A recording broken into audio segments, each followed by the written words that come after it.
এবং আমি এই ধারাটা যদি আমরা অব্যাহত রাখতে পারি, এই যে কথা বলার সুযোগ, খোলাখুলি কথা বলার একটা যে অপরচুনিটি আমাদের আছে, আমরা সিভিক রাইটস হিসাবে, নাগরিক হিসাবে কথা বলার যে আমাদের এইটা যদি থাকে না, অনেকগুলো প্রবলেম সলভ হয়ে যাবে। আমরা যদি সবাই কথা বলতে পারি এবং কথা বলার সুযোগটা যদি অব্যাহত রাখতে পারি, আমি মনে করি অনেক সমস্যার সমাধান। এখানে আসলে এত বিশদ আলোচনা, আমি জানি না কোথায় শুরু করবো আর কোথায় শেষ করবো, আমি নিজে বুঝতে পারছি না। আমি নোট নিতে নিতে 3 পৃষ্ঠা নোট হয়েছি। আমি নোটের দিকে আমাদের দেখতে না, নোটের দিকে দেখতে গেলে মুস্তাফিজের সময় ক্রস করে চলে যাবে। তো আমি প্রথমে যেটা বলতে চাই সেটা হচ্ছে আমাদের এই ফ্যাসিস্ট স্বৈরাচার পলায়নের উপরে, এই কথাটা আমি প্রত্যেকদিন বলে আবারও রিপিট করতেছি যে আমাদের বাংলাদেশের জনগণের মনোজগতে যে পরিবর্তন আসছে, এটা বিশাল পরিবর্তন আসছে।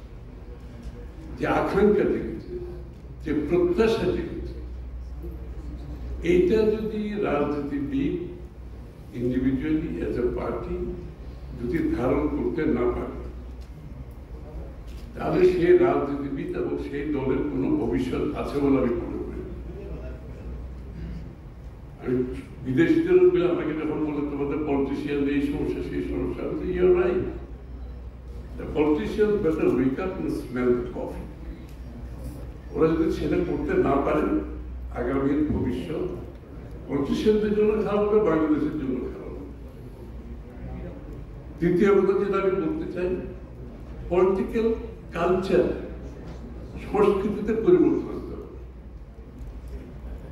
এই যে আমাদের সাংঘর্ষিক যে রাজনীতি, যে কালচার, যে একে অপরের প্রতি যে ধরনের আমাদের খারাপ আচরণ, তাদের বক্তব্যের বিষোদাগার, বক্তব্যের মাধ্যমে, আচরণের মাধ্যমে আমরা যদি সেখান থেকে বেরিয়ে আসতে না পারি, তাহলে কিন্তু সমস্যার সমাধান হবে।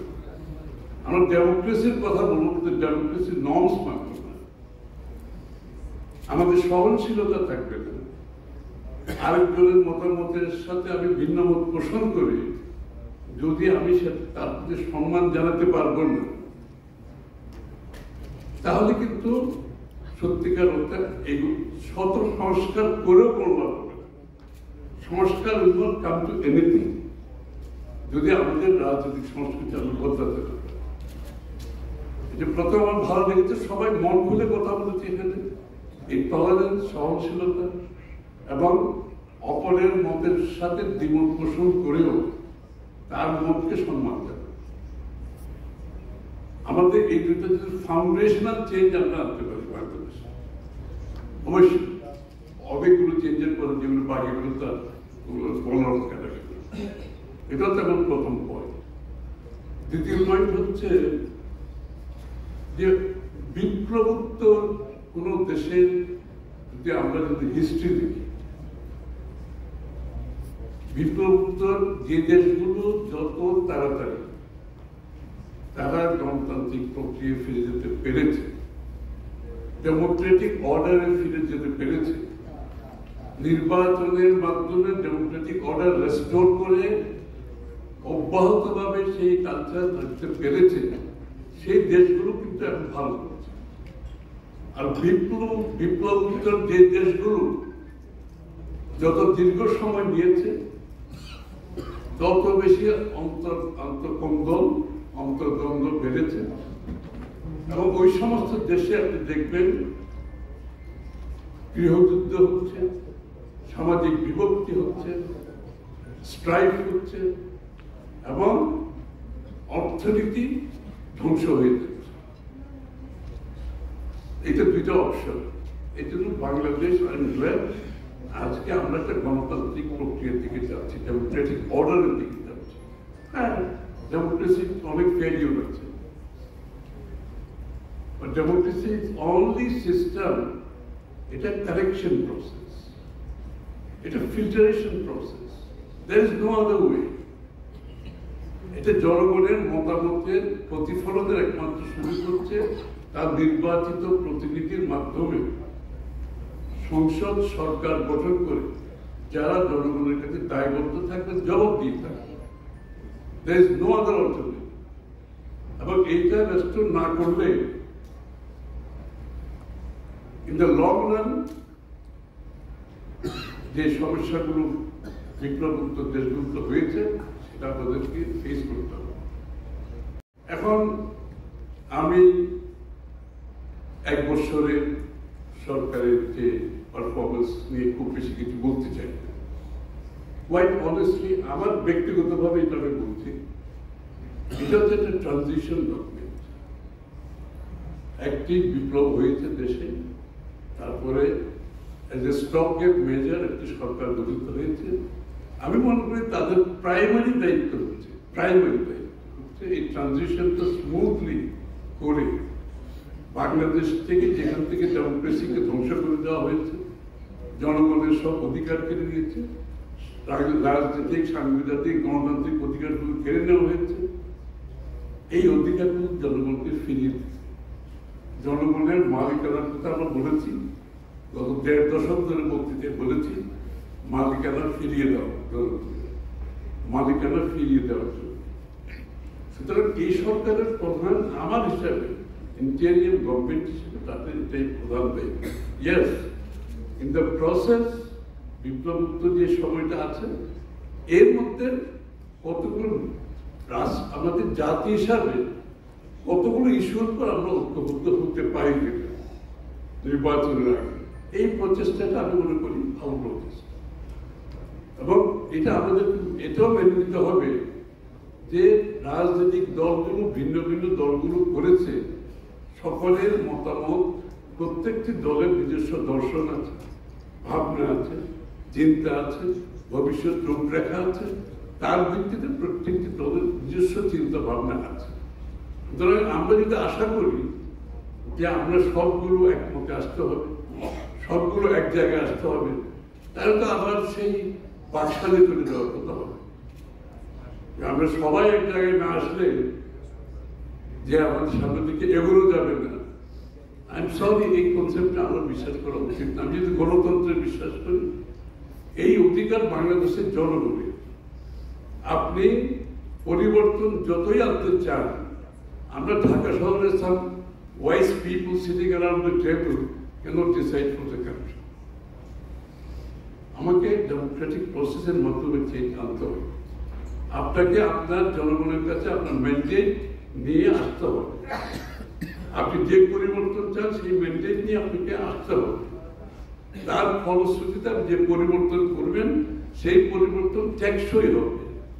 আর যদি চাপিয়ে দিয়ে কোনো পরিবর্তন করতে চান, যে আমি মনে করি এটা গুরুত্বপূর্ণ সুতরাং এটা মানতে হবে, সেটা টেকসই তো হবে না। কারণ এটা তো আপনি ডেমোক্রেটিক প্রসেসের বাইরে গিয়ে জোর করে কিছু করতে চান, সেটা টেকসই হবে না। এই জন্য আমরা গণতন্ত্রে যারা বিশ্বাস করি, ডেমোক্রেটস, আমাদেরকে এটা এই প্রসেসে বিশ্বাস করতে হবে। সুতরাং এই যে চেষ্টাটা করা হয়েছে, যে জায়গাগুলোতে আমরা ঐক্যমত হয়েছে, আমি মনে হয় ওয়েল এন্ড গুড। আর যেখানে ঐক্যমত হয়ে নাই, আমরা জাতির কাছে নিয়ে যাবো, প্রত্যেক দল তার মেন্টেন নিয়ে আগামী দিনে সংসদে আসবে, তর্ক হবে, বিতর্ক হবে, পাশ হবে। এটা আমাদের কিন্তু মানতে হবে। আরেকটা বিষয় হচ্ছে সরকারের 2-4টা বিষয়ে আমি যেটা কথা বলতে চাচ্ছি, যে গভর্নর কিছু কথা বলেছেন, যেটা আমাদের অ্যাকচুয়ালি ফায়ার ফাইটিং। আমাদের এই পিরিয়ডটা এটা ফায়ার ফাইটিং। দেশের অর্থনীতি যেখানে গেছে, দেশের রাজনীতি যেখানে গেছে, সমাজ যেখানে গেছে, ফুল টাইম ফায়ার ফাইটিং ছাড়া আর কিছু না। তো ওনার এই ফায়ার ফাইটিং এর মধ্যে আমি মনে করি অর্থনীতিতে স্টেবিলিটি আনার জন্য কিছু কিছু জায়গায় তো নিশ্চয় আমরা উন্নতি দেখেছি, কিছু কিছু জায়গায় তো ভালো হয়েছে। এটার আবার কারণও আছে। কারণ হচ্ছে আপনি যখন বাংলাদেশ থেকে মানি লন্ডারিং বন্ধ হয়ে গেছে, কারণ গত সবাই পালিয়ে গেছে, লন্ডারিং ছাড়া দেশে তো আর নাই। আর যারা আছে তাদের কাছে টাকা পয়সা নাই, আর মানি লন্ডারিং করবে করতে।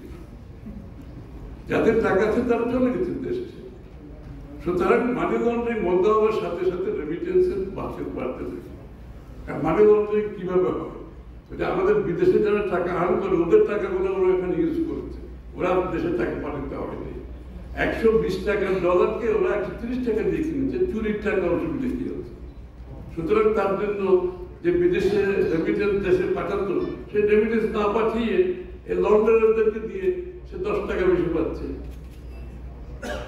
যে মুহূর্তে তারা পালিয়ে গেছে আর মানি লন্ডারিং বন্ধ হয়ে গেছে, অটোমেটিক্যালি রেমিটেন্স বেড়ে গেছে। এটা আমাদেরকে রিজার্ভকে হেল্প করতেছে। আর আমাদের এক্সপোর্ট তো চলমান একটা প্রক্রিয়া ছিল। আমাদের ইনহেরেন্ট একটা স্ট্রেংথ আছে আমাদের রেডিমেড গার্মেন্ট শিল্প এবং কিছু কিছু অন্য শিল্পে। আমাদের গুড এন্টারপ্রেনারশিপ আছে বাংলাদেশে, এটা তো বলতে হবে। তো সুতরাং ওই রিকভারিটা আমাদেরকে হেল্প করেছে, একদিকে এক্সপোর্ট কন্টিনিউ করছে আর মানি লন্ডারিং বন্ধ হওয়ার রেমিটেন্স বেড়ে গেছে, সেটা আমাদের ইকোনমিতে হেল্প করছে, রিজার্ভে হেল্প করছে। ফলশ্রুতিতে ক্রমান্বয়ে আমরা যে বৈদেশিক ডেটগুলো আছে যেগুলো পরিশোধ করে নেই, আমরা ক্রমান্বয়ে পে করতে পেরেছি। কিন্তু একটা জায়গায় আমি বলবো, এটা ক্রিটিসিজম না, এটা আমি বলছি যে বাজেট দেওয়ার সময় আমাদের মাথায় রাখার উচিত ছিল একটা স্বৈরাচার ফ্যাসিস্টের বাজেটটা কন্টিনিউ না করে ওই বাজেটটাকে আমরা ইন্টেরিয়াম গভর্নমেন্টের উচিত ছিল ইন্টেরিয়াম বাজেট হিসাবে চিন্তা করা উচিত ছিল, রাদার দেন রেগুলার বাজেট। এবং স্বৈরাচারের সেই বাজেটটা কন্টিনিউ করাতে যেটা হয়েছে আপনারা অনেকেই বলেছেন ওইখানে যে আমরা আমাদের সোশ্যাল সেক্টরের প্রায়োরিটিস গুলো দিতে পারি না, বাট আমাদের সোশ্যাল সেক্টর প্রায়োরিটি না দিয়ে ওই লুটপাটের অর্থনীতির যে মেগা প্রজেক্ট এবং অন্যান্য যে এক্সপেন্ডিচার গুলো আমরা কন্টিনিউ করছি বহুলাংশে, ওগুলো আমরা অনেক কিছু পোস্টপোন করতে পারতাম, রিভিউ করতে পারতাম, ওগুলো অনেকটা আমরা আমরা আমরা আমরা ওটাকে রিস্কেজুয়াল করতে পারতাম। কিন্তু আমরা সেটা না করে আবার আগের বাজেটটা কন্টিনিউ করছি। আমার মনে হয় এই জায়গাটা বোধহয় আমাদের একটা আমাদের ভুল হয়েছে, সেটা আমরা না করলেও পারতাম। আর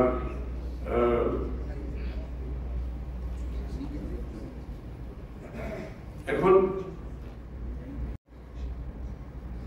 the life after this government,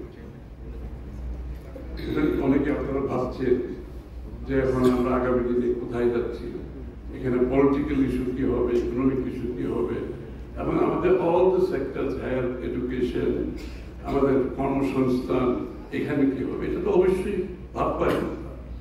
কারণ ইন্টারিম গভর্নমেন্ট থেকে যেটা এক্সপেকটেশন থাকবে না, একটা ইলেক্টেড গভর্নমেন্ট থেকে এক্সপেকটেশন থাকবে, এবং শুধু থাকবে না, দে ক্যান ডিমান্ড, বিকজ তারা ইলেক্ট করছে এই সরকার, এবং তারা ডিমান্ড করতে পারবে, এবং এই সরকার কিন্তু তাদের কাছে অ্যাকাউন্টেবল, জব দিয়ে থাকতে হবে।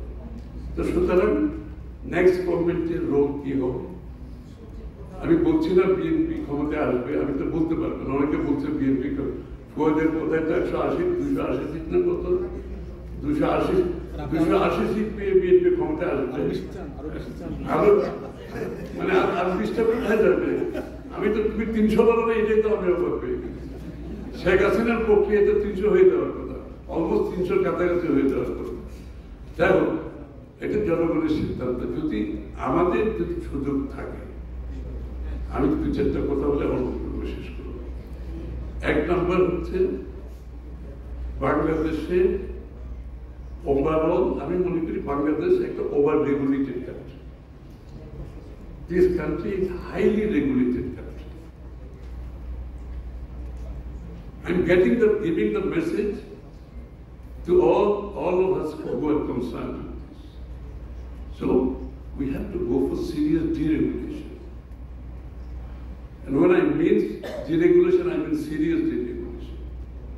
অর্থাৎ সরকারের আগে একটা রেস্টুরেন্টের লাইসেন্স নিতে, রেস্টুরেন্ট করার জন্য লাইসেন্স নিতে 19টা পারমিশন লাগে, 19টা পারমিশন। জাস্ট ইম্যাজিন, এই দেশে কে বিনিয়োগ করবে? আপনি প্রত্যেকটি জায়গায় এত হাইলি রেগুলেটেড করে রেখেছে যেখানে বিনিয়োগের আসলে কোনো ইনসেন্টিভ নেই। All the disincentive are there in place. সুতরাং সিরিয়াস ডিরেগুলেশন ছাড়া the message will not get across. আমরা যে বলছি কেয়ারটেকার ইন্টেরিয়াম গভর্নমেন্ট চলে গেলে নির্বাচিত সরকার আসলে ন্যাচারালি ইনভেস্টরদের তো একটা উৎসাহ থাকবে, কারণ তাদের তো প্ল্যানিং হচ্ছে short term, mid term, long term. সুতরাং ইন্টেরিয়াম গভর্নমেন্টের সবাই ইনভেস্ট হচ্ছে না, এটা নিয়ে আমি কমপ্লেন করছি না, বিকজ আই ডোন্ট এক্সপেক্ট ইট। যখন ওনারা ইনভেস্টমেন্ট সামিট করেছিল, আই ওয়াজ অলসো পার্টিসিপেট। আমি কিন্তু একটা কথা ওনাদেরকে হেসে হেসে বলেছিলাম, the right initiative at A wrong time. কারণ ইনভেস্টররা কোনোদিন ইন্টেরিয়াম গভর্নমেন্টের সময় ইনভেস্ট করতে আসবে না, তারা দেখতে চায় যে তাদের short term, mid term, long term planning এর সাথে সুইট করে।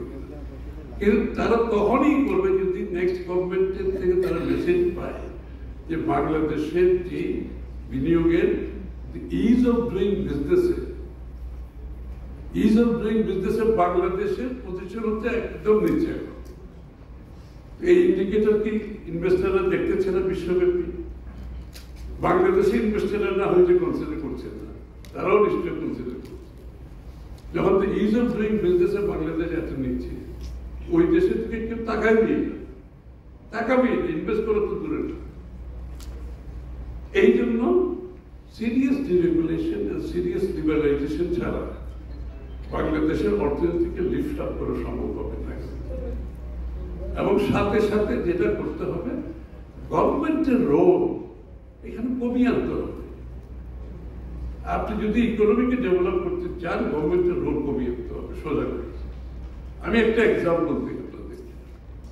আমি যখন কমার্স মিনিস্টার ছিলাম, গার্মেন্টসের লোকজন এখানে বাবু আছে, জানবেন, ওনারা আমার কাছে আসছে যে কোশ্চনাই, তখন ওই গার্মেন্টসে যখন ওই যে একটা ইউটি সার্টিফিকেট লাগে এক্সপোর্ট করার জন্য, অর্থাৎ যে কাঁচামাল আনছে এটা কতটুকু এক্সপোর্ট করেছে এটা হিসাব দিতে হয়। তারা এক্সপোর্টটা করেছে কিনা পুরোটা হিসাব দিতে হয়। হিসাব দিয়ে একটা সার্টিফিকেট দেয় এক্সপোর্ট প্রমোশন করে থেকে, যাকে সার্টিফিকেট দেওয়া হয় না, ঠিক আছে, সব হয়। তখন ওরা বলছে যে এক্সপোর্ট প্রমোশন ব্যুরোতে গেলে আমাদের যে হ্যারাসমেন্ট, আমাদের যে পয়সা খরচ করতে হয়, যে ব্যুরোক্রেসি দিতে হয়, আমরা তো অনেক শিপমেন্টই মিস করে পারতেছি না। তখন আমি ওনাদেরকে বললাম, আমি যদি ইডি গভর্নমেন্ট থেকে বের করে ইউটি আপনাদের অ্যাসোসিয়েশনকে দিয়ে দেন, আপনারা এটা কি আপনাদের ক্যাপাসিটি বিল্ডিং আছে, এটা করতে পারবেন, আপনাকে ট্রান্সপারেন্টলি এটা করতে পারবেন। And they were confident. They said, আপনি দিয়ে দেখেন, না দিলে আবার নিয়ে যাবেন, অসুবিধা কি আছে। এবং since then it is still working.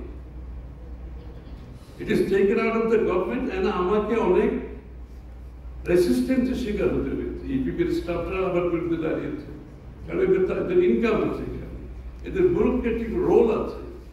Nobody likes to lose these things. আমি একটা এক্সাম্পল এই জন্য দিলাম। আমি এখন ট্রেড বডিগুলোকে বলতেছি, আপনারা আর কি করতে পারবেন আগামী দিনে তৈরি হন। Believe me, we'll take it out of the government and give it to you. Believe me. আমরা দেবো, আপনারা সেলফ রেগুলেট করবেন, ট্রান্সপারেন্টলি করবেন, উইথ ক্যাপাসিটি বিল্ডিং করেন, will give it to you. কারণ গভর্নমেন্টের রোল না কমাইলে, ফিজিক্যাল কন্ট্যাক্ট না কমাইলে কারাপশন বন্ধ হবে না। বাংলাদেশের যত ফিজিক্যাল কন্ট্যাক্ট আর কমাইতে পারবেন তত কারাপশন। অর্থাৎ আপনাকে কান্ট্রিটাকে ওই যে আইটি এআই একজন ভদ্রলোক বললেন, কারেক্টলি বলছেন আপনি, থ্যাংক ইউ, যে আপনাকে ডিজিটালাইজ করতে হবে পুরো গভর্নেন্স সিস্টেম, যাতে আপনাকে সরকারি অভিযান যাইতে না হয়। ওনার দয়া পরামর্শ কোনো ব্যবসা করার দরকার তো নেই জনগণের। একেবারে ইলেকট্রিসিটি বিল থেকে আপনার everything should be online, real time basis. সারা দুনিয়া হচ্ছে না, অসুবিধা কি আছে? এই যে ইনভেস্টার আসতেছে, আমি এই যে ইনভেস্টমেন্ট সামিটে আমি তাদেরকে, আমরা একদিন ডিনারে ডেকেছিলাম ইনভেস্টমেন্ট সামিটে, আমার দলের পক্ষ থেকে, just to give them A message, we are going for deregulation, please be ready to invest in Bangladesh. আমি ওদেরকে বলতেছি যে আপনারা বাংলাদেশে এসে অ্যাপ্লিকেশন, আপনার কোম্পানির রেজিস্ট্রেশন আপনি এয়ারপোর্ট থেকে করতে পারবেন অনলাইন। অনলাইন, ওই কম্পিটিস হাতে যাওয়ার দরকার নেই। আপনি আপনার যে requirement, will give you a captain for each investor. Captain job হবে সবগুলো কাজ ক্যাপ্টেন করবে, ইনভেস্টার কিছু করবে না। ইনভেস্টার ওই সোলে বসে, লন্ডনে বসে তার মনিটরে খালি দেখবে তার প্রজেক্টটা কত প্রগ্রেস করছে। He doesn't have to go to anybody. No government office, no contact, physical contact. আপনি যদি গভর্নেন্স ইমপ্রুভ করতে, আপনি যত বেশি রেগুলেশন থাকবে তত করাপশন বাড়বে। বাংলাদেশে বিগত দিনে আপনি দেখবেন রেগুলেশন করতে করতে এমন জায়গায় নিয়ে গেছে যার কারণে আপনি অলিগার্ক সৃষ্টি হয়েছে। ওরা ছাড়া কেউ ব্যবসা করতে পারবে না, অথবা ওদের ছাড়া কেউ ব্যবসা করতে পারবে না। রাজনীতিকে আপনি ডেমোক্রেটাইজেশন করলে তো হবে না, আপনি অর্থনীতিকে ডেমোক্রেটাইজেশন করতে হবে। Economy must be democratised. So every citizen has the equal right to access to economy of the country, participate. যেটা জিয়াউর শেখ করেছিল অনেকগুলো কাজ, from কমান্ড ইকোনমি থেকে ফ্রি মার্কেট ইকোনমি থেকে মাল্টি পার্টি সিস্টেম, এগুলো হচ্ছে কি আপনি ডেমোক্রেটাইজ যত করতে পারবেন, ব্যুরোক্রেসির রোল কমে আসবে, গভর্নমেন্টের রোল কমে আসবে, জনগণের রোল বাড়বে। এবং জনগণের যদি আপনি রিয়েল সেন্স যদি তার যদি ওই কি বলে এম্পাওয়ারমেন্ট করতে চান, আপনি কিন্তু একটা সিস্টেমের মাধ্যমে করতে হবে। বক্তৃতা দিলে তার এম্পাওয়ারমেন্ট কেউ হবে। তো সুতরাং আমি এই কথাগুলো এই জন্য বলছি যে there is life after every government. We should have the confidence. আমাদের কনফিডেন্স থাকতে হবে, বিশ্বাস থাকতে হবে। সবচেয়ে বড় কথা ডেমোক্রেটিক প্রসেস অব্যাহত রাখতে হবে। Election after election after election চলতে থাকতে হবে, যাতে করে রাজনীতিবিদদের জনগণের কাছে যেতে হয়, তাদের দুয়ারে যেতে হয় এবং অ্যাকাউন্টেবল হতে হয় তাদের জন্য। আপনি যত বেশি ইলেকট্রাল প্রসেস আপনার চলতে থাকবে, ডেমোক্রেটিক প্রসেস আপনার, it is a correction process, is a filtration process. And through this, আপনি things will get done. আপনি নতুনভাবে চিন্তা করতে পারবেন। এখানে দুই তিনটা জিনিস আমি প্রায়োরিটির কথা আমি শেষ করে দিচ্ছি, বক্তৃতা করবেন। একটা হচ্ছে কর্মসংস্থান। বাংলাদেশের বড় প্রবলেম হচ্ছে হেলথ, বলছেন স্বাস্থ্যসেবা বিশাল out of pocket expenditure more than Afghanistan. Just imagine আমরা কোথায় আছি। এডুকেশন বলেছেন আপনারা out of pocket expenditure, we are at the bottom. তা আমাদের অবভিয়াসলি হেলথ সেক্টরে আমাদের চিন্তা করতে হবে seriously universal health care. Universal health care এটা আমরা ইউকে মডেলে, এনএইচএস মডেলে আমরা আমাদের সিদ্ধান্ত নিয়েছি। Will go by the NHS, UK UHS NHS model, the health care, universal health care, private health for everybody. Everybody will have a doctor. আমি একটা বেসিক এবং পরবর্তী চিকিৎসার জন্য ডিপেন্ডিং অন দ্য আর্নিংস ইত্যাদি ইত্যাদি এগুলো সব আছে। এডুকেশনে আমাদের রাশিদা কে Chowdhury an expert and I have a lot of respect for her dedication. উনি যে কথাটা বলেছেন, yes, education should be free. Why not মাধ্যমিক why not? আমরা প্রাইমারি তো আছে এবং আমরা পিএইচডি সহ আপনাদের মনে আছে ফুড ফর এডুকেশনের মাধ্যমে আমরা কিন্তু অসম্ভব একটা সাধারণ মানুষকে স্কুলে আনতে সক্ষম হয়েছিল। বেগম খালেদা জিয়ার সময় হয়েছিল, স্কলারশিপ দেওয়া হয়েছিল মহিলাদের জন্য। ফুড ফর গরিব মানুষ খেতে পারেন না, স্কুলে যখন তার ছেলে দুটো খেতে পারে তখন তারা স্কুলে পাঠানো শুরু করছে। তা আমাদের মাধ্যমিকে ফ্রি এডুকেশন কেন হবে? আমার প্রায়োরিটি বাংলাদেশের জিডিপি কত পার্সেন্ট এডুকেশনের খরচ? বিলো 2%। হেলথ সেক্টরে এগিয়ে আমাদের টার্গেট হচ্ছে জিডিপির 5% এডুকেশন and জিডিপির 5% হেলথে ইনভেস্ট করা, এবং that include skill development, skilling, up skilling, reskilling. এটা ছাড়া কিন্তু আপনি এমপ্লয়মেন্ট আপনি এমপ্লয়মেন্ট বললে তো হবে না, আপনাদের স্কিল ওয়ার্কফোর্স লাগবে তো এমপ্লয়মেন্ট। আমাদের টার্গেট হচ্ছে ফার্স্ট 18 মান্থসে যদি সুযোগ হয়, ফার্স্ট 18 মান্থসে 1 কোটি জব ক্রিয়েট করে। I want to, and this is not a political statement. আমরা কিন্তু ওয়ার্কআউট করেছি, will come out with the figure কোন সেক্টরে কত এমপ্লয়মেন্ট হবে এবং এটার জন্য আমরা কোথায় কত ইনভেস্ট করব। আরেকটা বিষয় হচ্ছে আমাদের একটা গ্রুপ কিন্তু আমাদের ইকোনমিতে আমরা আনতে পারিনি। আমাদের গ্রামে গঞ্জে যারা কাজ করে, কামার কুমার, মানে আমাদের ক্রাফটম্যান যারা আছে, আর্টিজান যারা আছে, আমরা তাদেরকে কিন্তু মেইন স্ট্রিম ইকোনমিকে আনতে পারিনি। আমাদের একটা প্ল্যান আছে ক্রিয়েটিভ ইকোনমি, যেটা আমরা নতুন একটা সেক্টর খুলবো। ক্রিয়েটিভ ইকোনমির আন্ডারে বাংলাদেশের বিভিন্ন প্রান্তরে যারা সাধারণ মানুষ আছে, যারা মেইন স্ট্রিমে আসলে ইকোনমিতে, তাদেরকে ইকোনমিতে আনার জন্য তাদের যে প্রোডাক্টগুলো করে, product development, product design, product branding, product marketing platform, যাতে তারা সরাসরি অ্যামাজনে সরাসরি বিক্রি করতে পারে, গ্রামে বসে সরাসরি বিক্রি করতে পারে। এটা হচ্ছে তো, আমরা তো আবিষ্কার করবো না কিছু।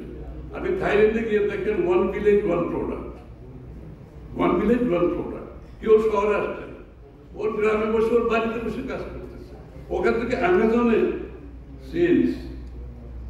বিকজ গভর্নমেন্ট তাকে প্রোডাক্ট ডেভেলপমেন্ট থেকে, ডিজাইন থেকে, ব্র্যান্ডিং থেকে, মার্কেটিং প্ল্যাটফর্ম পর্যন্ত সাপোর্ট দিচ্ছে। আমরা এই লোকগুলোকে আমরা ইকোনমিতে আনি নাই, আমরা মনিটাইজ করতে পারি। আমাদের অনেকগুলো এরিয়া আছে, আমাদের মিউজিক আমরা মেইন স্ট্রিমিং করতে পারি। আমাদের নিজস্ব ভাওয়াইয়া, আমাদের পল্লী গীতি, আমাদের নাম, আমরা কিন্তু মেইন স্ট্রিমিং, আমরা বিদেশি মিউজিকের উপর ঝুঁকে গেছি, আমরা মেইন স্ট্রিমিং করতে পারি না। This is economics, this is economics. আমাদের থিয়েটার, বাংলাদেশের থিয়েটার, আমাদের সারা জীবন আমরা নাটক দেখেছি। It's a huge economy. It's a creative economy. UK economy, billions and billions of dollars through theaters. আমাদের তো আমাদের ছেলেমেয়েরা নাটক করেছে, বাট আমরা মেইন স্ট্রিম করতে পারি, মনিটাইজ করতে পারি না, ইকোনমিক মধ্যে আনতে পারি। So these are the areas আমাদের স্ট্রেংথ আছে, আমরা এদেরকে মেইন স্ট্রিমিং করে ইকোনমি আনতে। So economy must not be confined to just manufacturing a service এর মধ্যে। Economy has to go beyond. সাধারণ মানুষের কাছে, গ্রামে গঞ্জে, মানুষের ঘরে ঘরে ইকোনমি যেতে হবে এবং তার মাধ্যমে যে লিভিং স্ট্যান্ডার্ড বাড়বে, আপনার ট্যাক্স বাড়বে। ট্যাক্সের ইস্যুটা আসছে কেন? আপনি ট্যাক্স তো হবে না, আপনি একজনের উপরে খালি ট্যাক্স বাড়াতে হলে তো ট্যাক্স বাড়বে না। আপনাকে ট্যাক্স বাড়াতে হলে ট্যাক্সের নেট বাড়াতে হবে। অর্থাৎ এই লোকগুলো যখন ইকোনমিতে আসবে, এরা কিন্তু ট্যাক্সেবল ইনকামে চলে যাবে সবাই। আমাদের এই যে একজনের আইটি রিলেটেড এআই কথা বলেছেন, we have big plan for IT related. আমাদের লক্ষ লক্ষ আমাদের ইয়াং লোকজন যারা মেট্রিক, আইএ, বিএ পাস করেছেন, they can all be brought into IT related business. BPOs সারা দুনিয়াতে হচ্ছে, কল সেন্টার, আপনার চ্যাট সেন্টার, ডেটা সেন্টার, এগুলো তো আমরা করতে হবে বাংলাদেশে। এবং we are talking to respectable. আমরা মাইক্রোসফটের সিনিয়রদের সাথে আমরা কথা বলতেছি, we are working on this. এবং এইগুলোর জন্য যে ইনভেস্টমেন্ট দরকার, আমাদের লোকজন বাঙালি যারা আছে, বাংলাদেশি যারা আছে, দে আর ম্যানেজিং বিলিয়ন ডলার পোর্টফোলিও। আমার বিলিয়ন, 12 বিলিয়ন পোর্টফোলিও ম্যানেজ করতেছে। চাইনাতে বিলিয়ন বিলিয়ন ইনভেস্ট করতে, আমার দেশে আমি করতে পারতেছি না কেন? কসুরে কিছু করেন, let us give us the opportunity to come and invest in Bangladesh. They are all ready to come. তো সুতরাং we have been planned. আমার মনে হয় সবার সাথে নিয়ে আমরা কোনো দল একা কিছু করতে পারি। এইসব জায়গায় একটা জাতীয় কনসেনসাস দরকার, সমর্থন দরকার। আমি এই জন্য বলছি, টলারেন্স পলিসি যদি আমরা করতে পারি, আমাদের মধ্যে এগ্রি থাকবে, এগ্রি টু ডিসএগ্রি, অসুবিধা ছিল, কিন্তু আমাদের মধ্যে এঙ্গেজমেন্ট থাকবে না কেন? কথা বলবেন যে আজকে সবাই কথা বলছে, আমরা কথা বলবো না কেন? শ্রমিকদের ব্যাপারে বলেছে, শ্রমিকদের আপলিফ্টমেন্ট করতে হলে আপনাকে তো আপনার ইকোনমিকে, যে সাধারণ মানুষের ইকোনমিকে সেদিকে নিয়ে যেতে হবে আপনাকে। আমার মনে হয় আমি আর দীর্ঘায়িত করছি না, বাট অ্যাজ আই সেড, এই আমাদের যে আকাঙ্ক্ষা থেকেছে এই আকাঙ্ক্ষা পূরণে রাজনীতিবিদদের তাদের প্রমাণ করতে হবে, বক্তৃতা দিয়ে আর হবে না। এবং আমি অতটুকু আপনাদের বলতে পারি যে আমার দল আমরা চেষ্টা করছি সেটা ধারণ করার জন্য, আপনাদের যে প্রত্যাশাটা আকাঙ্ক্ষা ধারণ করার চেষ্টা করছি, প্রতিনিয়ত আলোচনা করছি কিভাবে ধারণ করা যায়, এবং আমাদের প্ল্যানিং এর মধ্যে নিয়ে আসছি, প্ল্যানিং এক্সিকিউশনের মধ্যে নিয়ে আসছি, যাতে করে ডে ওয়ান থেকে পারফর্ম করা যায়, not after you take the office. You take the office, you start learning, that is waste of time. আমরা জানি বাংলাদেশের মানুষের ধৈর্য নেই, তারা 6 মাস পর আমাদেরকে বলবেন ইউ ক্যান হ্যাভ, যদি আমাদের নির্বাচিত হয়। আমরা জানি এটা, সেই জন্য আমরা প্রস্তুতি দিচ্ছি ডে ওয়ান থেকে যাতে পারফর্ম করা যায় সেটার প্রস্তুতি নিচ্ছি, বাট উইথ ইউর সাপোর্ট। আপনাদের সাপোর্ট ছাড়া তো এখানে সোশ্যাল সেক্টরের লোক আছে, ব্যবসায়ী আছে, গরু ক্রেটস আছে, সবাই আছে, but everybody must come together. সবাই রোল প্লে করতে হবে। সবাইকে ধন্যবাদ।